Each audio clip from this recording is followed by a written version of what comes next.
Alert update. Students at Wild Rose Middle and High School returning to class after a fire there yesterday. It started on the roof near where a construction crew was working. And Kristen Allen is joining us there live this morning just outside the school there. What have you learned about this fire?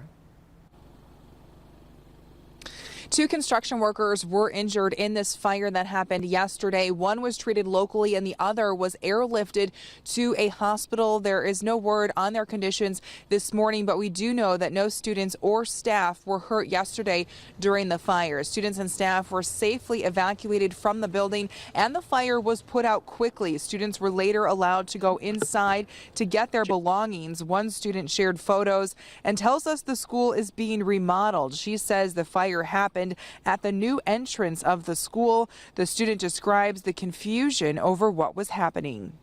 I was just like, what do we do? Where do we go? Because my history teachers, that was the class we had right before, and we have to go back to like our past class if it's during a passing period. And he looked really confused too, and he told us at first to go back to the classroom, which was a little confusing, but then he had us all like go outside.